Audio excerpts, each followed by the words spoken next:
really important, and sometimes it's difficult for uh,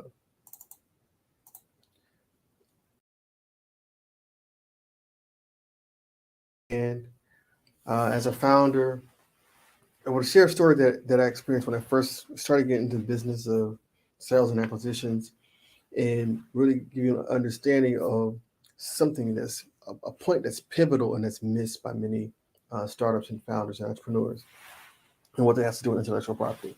So, what we're talking about today is making money happens during the purchase, not the sale. Making money happens during the purchase, not the sale. So I'm going to share my screen here, and you can also read about this on our blog, look at it on our LinkedIn profile. But basically, it's dealing with real estate. Making money happens during the purchase, not at the sale. Um, what this has to do with intellectual property, more on that in a second. I'm going to keep this pretty quick. But first, let me tell you a story. So, after engineering school, I had a dual degree in went to Morehouse College in mathematics. Went to Georgia Tech for electrical engineering. Throughout the time that I was in engineering school, and even while I was at Morehouse, I interned at NASA. I worked at NASA Ames Research Center in Silicon Valley, or Mountain View, California. I worked at NASA Jet Propulsion Laboratory, various engineering labs. And after I finished, I had the opportunity to go back and work at NASA JPL, but I took some time off. I wanted to balance out my education. So I took some time off. I studied abroad. I worked in the nonprofit sector for a few years. And after that experience, I did learn that the nonprofit sector was not for me, that I wanted to be an enterprise. But um, during that time, I did spend a few years, a couple of years working with the community development nonprofit. Um, Before that, I did work in the nonprofit education sector, and that just wasn't, didn't really care for that experience. But when I got to the community development nonprofit and I worked as a project manager, I was part of a team. It's part of, we were dealing with complex commercial real estate deals, acquisitions and rehab and tax credit. That was the deal that we were dealing with. We also managed, uh, let's say, over almost 500 units of housing, residential and commercial, um, in the city. And so supporting that, working with property managers, working with the engineers, working with rehab, working with maintenance, managing that, and learning how to, do the due diligence and work on this deal. I learned a lot. At that time, I had no idea that this was going to be relevant for what I was doing in the future when I went back into engineering and started getting the patents. But this was an amazing experience. I got to learn the full intrigue of the city, county, and state politics, everyone from the county commissioner to governor, lieutenant governor, mayors, uh, council representatives, uh, everyone. Learning that whole gamut. Uh, I was also had to. I wasn't necessarily involved with negotiations, but I was supporting those who were, at the head of the deal. We were working on securing financing for seven-figure deals. So I had things, within my work that secured financing for that deal. So at this point, this was all new. It's not engineering school at all. And even though I wasn't involved in the willing and dealing with negotiations, I was a team member, and I executed the strategy when it got to my level, implemented, and I was also oversaw the task and was responsible for managing employees under my purview that were responsible for different tasks. At this moment, I learned something that was critical. In fact, profound.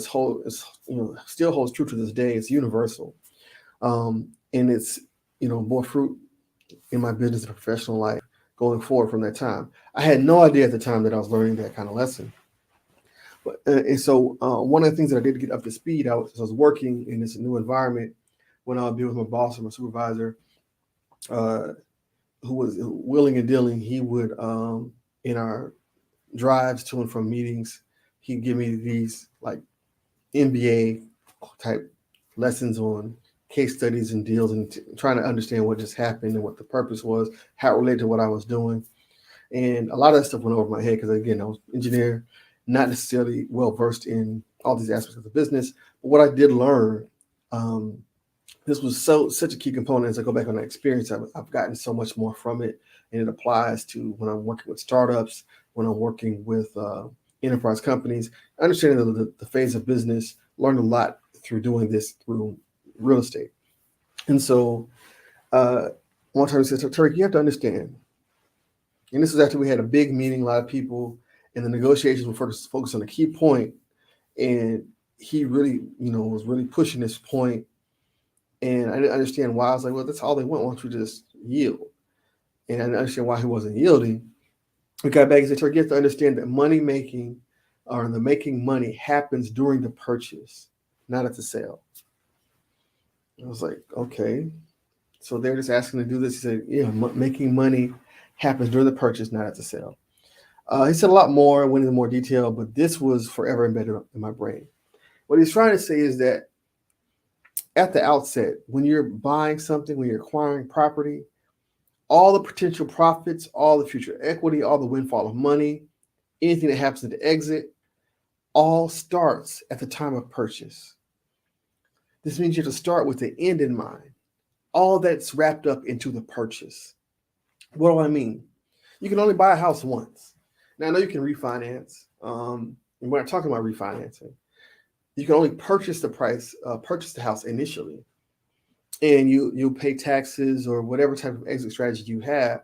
That's based on the purchase price and the sale price. So at the time of purchase, what did you pay for it?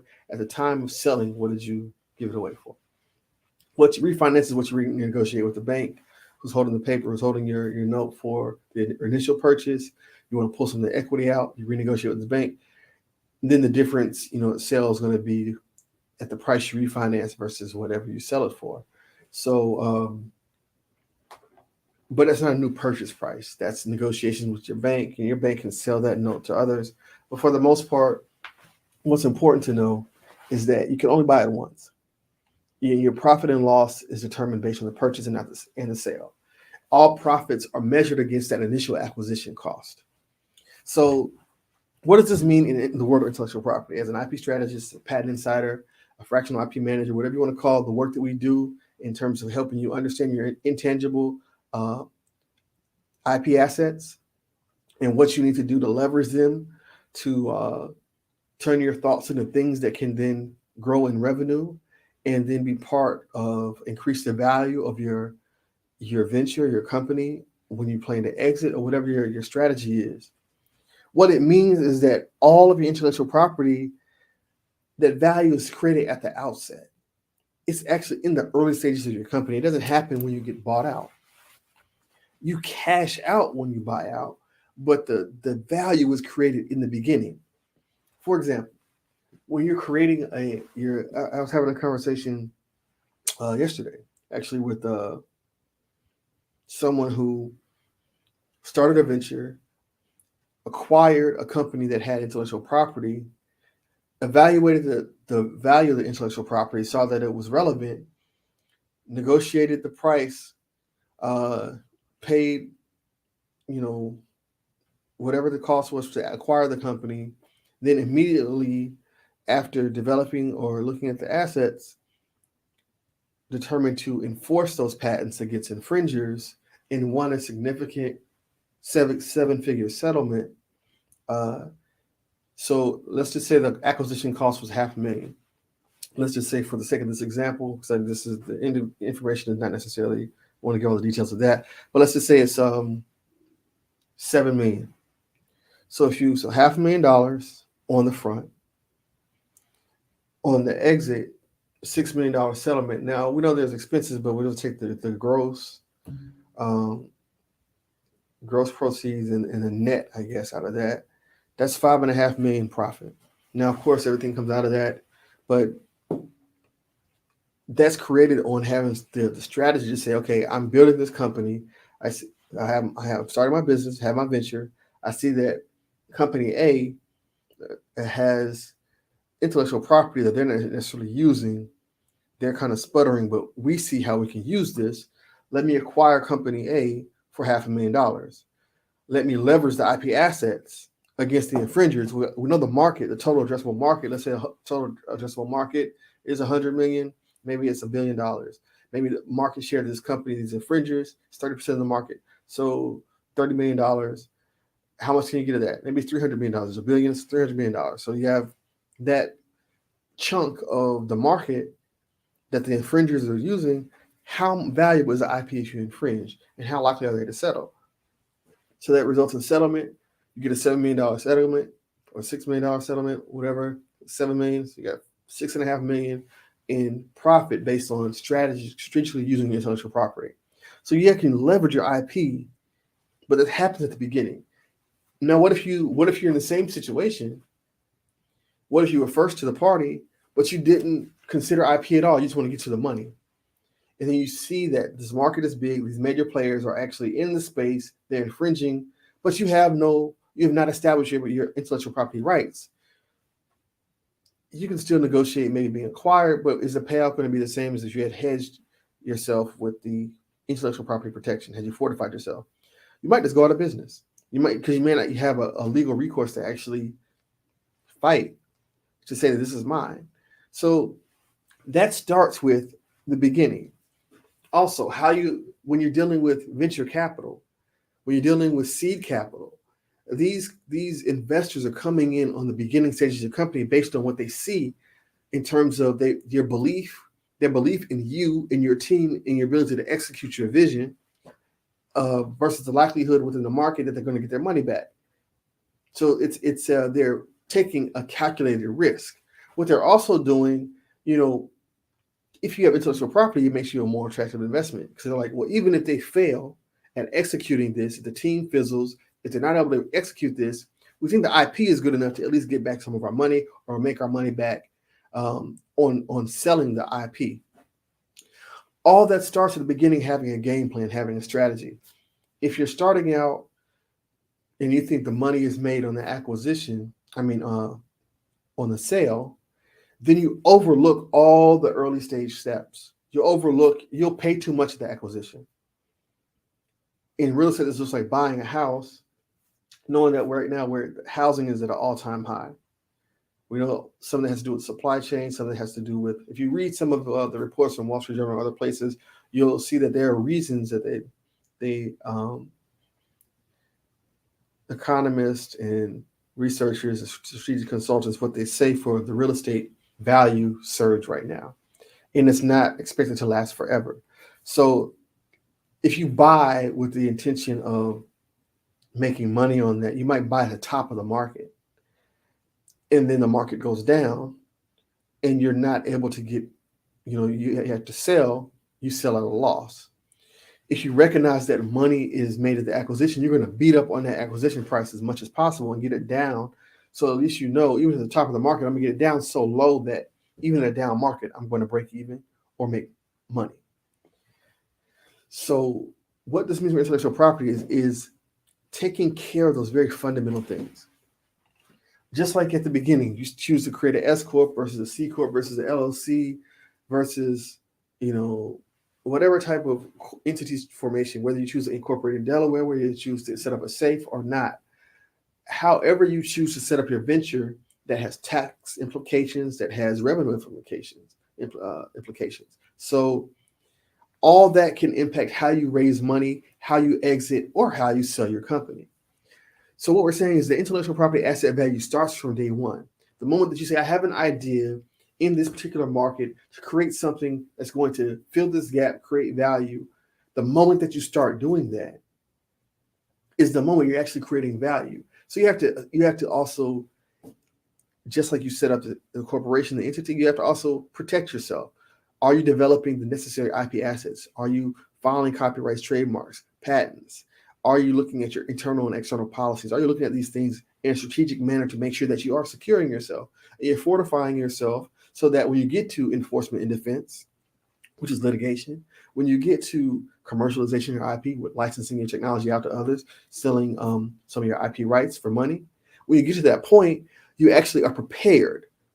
So how are you thinking about your intellectual property? That's really what it goes down to. Are you starting with the end in mind? You have to think about it. if you have a finance company, you're like, we want to get acquired by a bank. Well, what are the banks that invest in your type of company? Look at the acquisitions of the five biggest banks in your area, and look at which ones are buying. If it's a SaaS company, look at which ones are acquiring SaaS companies.